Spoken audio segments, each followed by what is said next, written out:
welcome to Revsportz. I'm Gargi, Raut, and joining me today is Debasis and Shamik Chakrabarty. It is a do-or-die game for KKR.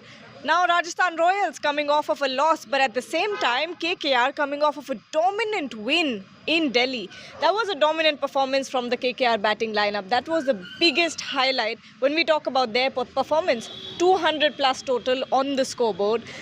A solid opening partnership and a solid bowling performance as well. A few overs that completely changed the game for KKR. Debasis, tonight, what do you think is going to happen? It's RR, it's a jaded RR, but at the same time, this is a do-or-die game for KKR. Yeah, obviously they are left out with no options but to win the remaining 4 matches in order to be in that hunt for the playoffs. So I think KKR needs to carry on the momentum they got in that win against Delhi Capitals, and it was quite a good win, I would say, morale boosting win. Especially if you talk about that opening stand between Rahmanullah Gurbaz and Sunil Narine, there was a lot of intent. Means obviously not for the fact that fought, but the manner in which they scored those 48 runs at the start. Yes, KKR is the openers are yet to score a half century opening stand, but at least they showed some positive intent which was missing in the other matches. Shamik, what are your thoughts on the same? Yeah, I see. Tomorrow's game is a today's game. Today's game is a ban-on-the-skin game for KKR. Rajasthan Royals are out. They have nothing to lose. And when a side have nothing to lose, they can be dangerous. We saw, nobody expected Rajasthan Royals to beat Gujarat Titans. But then that 35 ball 100 blitzkrieg happened. And Gujarat Titans, were left high and dry.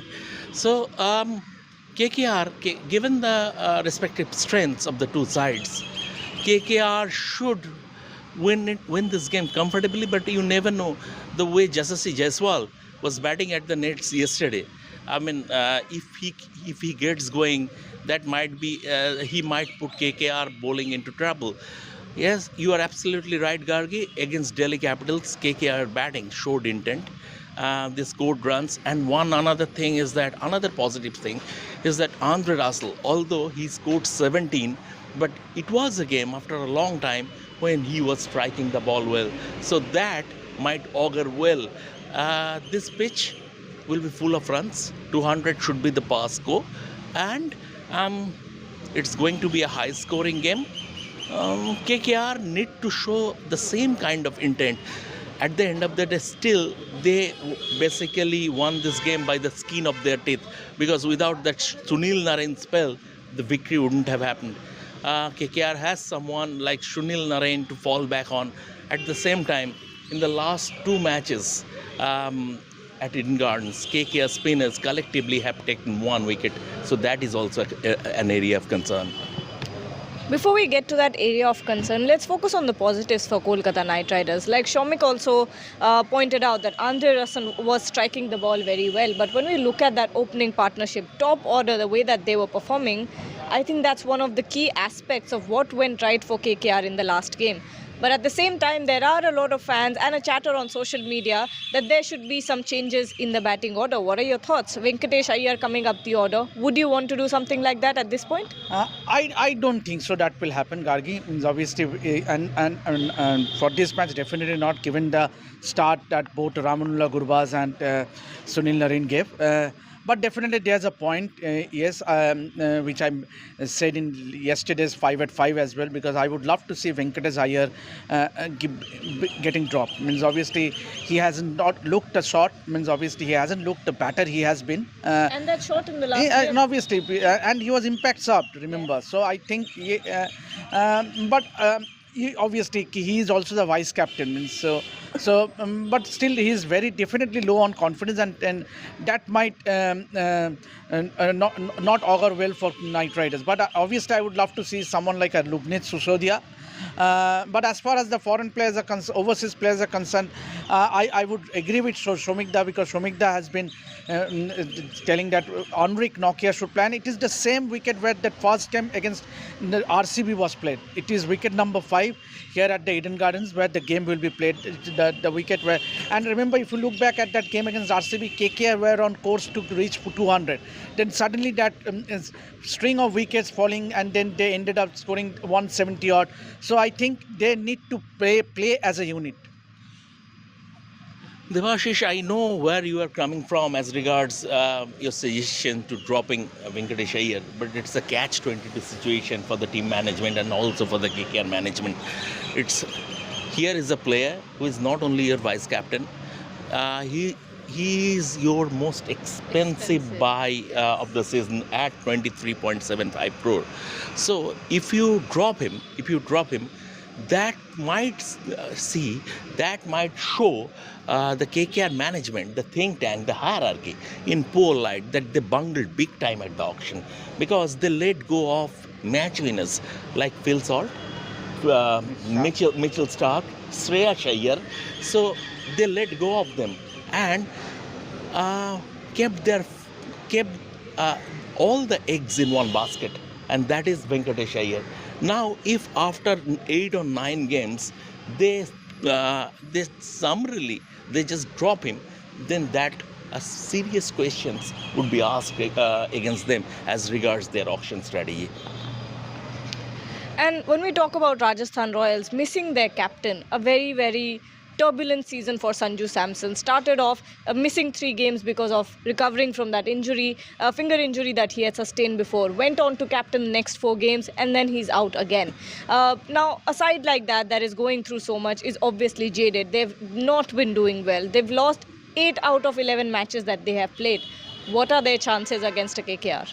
Means obviously the best part for Rajasthan Royals will be their young openers. Means Yashasvi Jaiswal and Vaibhav Suryavanshi. Yes, Vaibhav missed out scoring against Mumbai Indians, but that was only a 2-ball stay in the middle.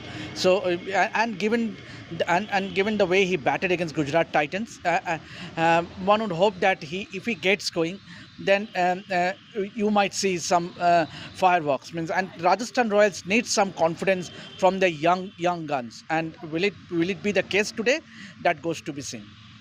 Your thoughts, Shamik, on this? See, Rajasthan Royals, if you look at this season, it's a one big bottle job. The 3 games they lost, they had no business losing those 3 games. And if they had won those 3 games, those 6 points, and they would have been in the playoff contention. So that was a serious choke, and it happened for 3 consecutive games. Now they will play for pride. Nothing else remains. So they will play for pride, and in that case, I have a feeling that finally, I don't know whether Nitish Rana is available for tomorrow's game, because he doesn't look fully fit. If he is available, he knows the conditions here inside out, being a KKR player for many, many years. He hasn't scored runs this season. If he plays, he might take this moment as an opportunity to try and prove a point that KKR, you made a mistake by letting me go. Very well. I think that's a point there that could, Nitish Rana, if he comes in the team tomorrow, if he is slotted in and is recovering from his injury, well, then that could be a game changer considering how long he's played at this venue. But, let's talk about Vaibhav Suryavanshi, because everyone else is talking about him. We've reported yesterday as well how Rahul Dravid has now taken him under his wing. Debasis, you covered the practice extensively, the Rajasthan Royals practice. There were long chats. Tell us more about what happened between Rahul Dravid and Vaibhav Suryavanshi. Obviously, the best part for Vaibhav Suryavanshi is to have someone like a Rahul Dravid in that dugout. And he will have that constant calming influence. Obviously, when there will be pressures, there will be failures, but to overcome it and to have someone like a Rahul Dravid, no better than Rahul Dravid. And so I think, and yesterday also during the practice session, we have seen Rahul Dravid having a long long discussion with Vaibhav Suryavanshi. The youngster also had a long chat with Vikram Rathore, the batting coach of Rajasthan Royals. And this entire, if you look at that Rajasthan setup, the owner was also there, J. Class Makram, and along with Romy Winder, Jubin Varocha, Sairaj Bautule, Rahul Dravid, Vikram Rathore. Everyone is by the side of the youngster, and that is what you need. Means you need that confidence, constant confidence, so that he can know. Means he can soak in the pressure, and this is a perfect opportunity. Yes, he failed in that last game, but obviously he can take confidence from the fact that there will be failures, and he can come back with flying colours. No matter how they are performing, Rajasthan Royals, but you have to appreciate the fact of how they have surrounded Vaibhav Suryavanshi with so much positivity. Yeah, that's why they have bought him for 1.1 crore. And when Rahul Dravid, for a young cricketer, there cannot be a better mentor than Rahul Dravid. But I want to I want to inform our viewers about a thing related to Sanju Samson. See, there is a story doing the rounds that Sanju Samson and Rajasthan Royals might part ways next season, because this season it reportedly didn't work well between the two, between the franchise and Sanju. Now, I have spoken to one of the top Rajasthan Royals official, and his text message to me says that Sanju Samson is going to be the Rajasthan Royals captain for the foreseeable future. Once again, this is how it stands today. You know, in sports, situations can be fluid. What is true today might not be true 6 months down the line. Things can change. But as things stand, the message from the Rajasthan camp that Sanju Samson will continue to be their captain for the foreseeable future.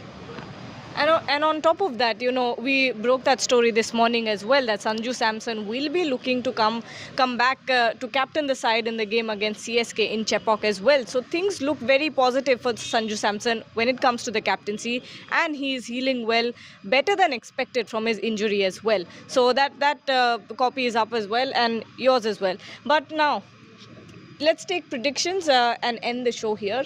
What do you think is the future? What are you seeing in the future for KKR this season?